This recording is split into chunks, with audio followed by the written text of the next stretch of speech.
ఎన్నికల విషయానికి నియోజకవర్గ విషయానికి వస్తే బీఆర్ఎస్ ఎమ్మెల్యే దేవిరెడ్డి సుధీరెడ్డి ఇటు మీ మధ్య ఏ ఎన్నికలు వచ్చినా కూడా మీ ఇద్దరి మధ్యలో పచ్చిగడ్డ వేసినా కూడా బగ్గుణం అండే పరిస్థితులు ఉంటాయి.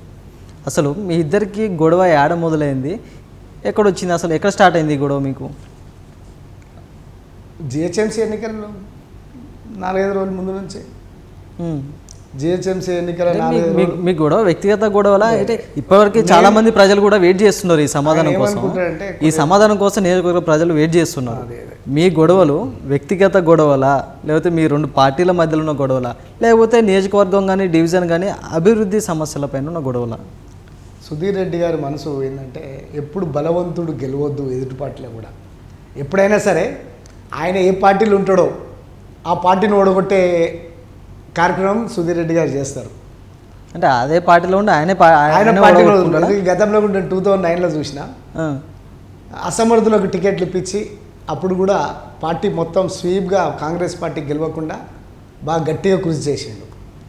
చేసి ఏం చేస్తాడు జిహెచ్ఎంసీలో ఎదుటి పార్టీల ఎవరైతే నాకు రేపు మళ్ళీ నేను అసెంబ్లీ ఎన్నికలు నిలబడితే మళ్ళీ రేపు నాకు వాళ్ళ ఎదుటి పార్టీలు ఉండి ఎదుటి పార్టీ చేయించి కూడా నాకు పనిచేసే విధంగా ఉండాలని చెప్పి ఆయన అనుకుంటాడు. కానీ సేమ్ పార్టీ వాళ్ళు ఈయనకు పనిచేయాలి అనుకోడు. అసమర్థులకు టికెట్లు ఇస్తాడు, ఇప్పించుకుంటాడు, ఏదంటే అలా అధిష్టానాన్ని బ్లాక్మెయిల్ చేస్తాడు. మీరు అంటున్నారు సుధీర్ రెడ్డి అవినీతి చేసిండు, కొన్ని కోట్లు కొల్లగొట్టిన అంటున్నారు. ఆయన మీద మీరు ఇలాంటి పోస్టర్లు ఫ్లెక్సీలు కూడా నియోజకవర్గ వ్యాప్తంగా అంటించిండు. ఒకవేళ ఆయన ఇలాంటి అవినీతికి పాల్పడినట్లయితే బీజేపీ చేతులనే కదా దర్యాప్తు సంస్థలు ఉన్నాయి, బీజేపీ పార్టీ ప్రభుత్వానికి అనుగుణంగానే కదా దర్యాప్తు సంస్థలు ఉన్నాయి. అంటే మీరు కేంద్రం నుంచి ఈయన మీద ఎందుకు దర్యాప్తు చేపలేకపోయారు ఇప్పటివరకు? నేను చేసిన ఆరోపణలు కూడా ఇప్పుడు ఎందుకంటే జరిగిపోయింది.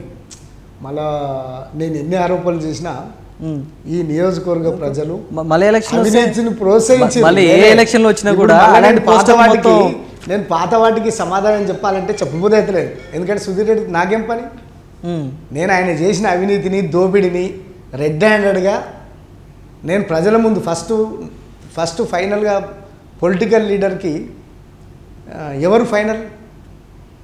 4 రోజులు పోతారు, జైలుకు పోతారు, వస్తారు. జయలలిత కూడా జైలుకు పోయింది, వచ్చింది. ఫైనల్గా ఎవరు?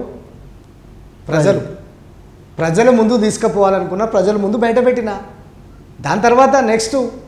కానీ ప్రజలే నన్ను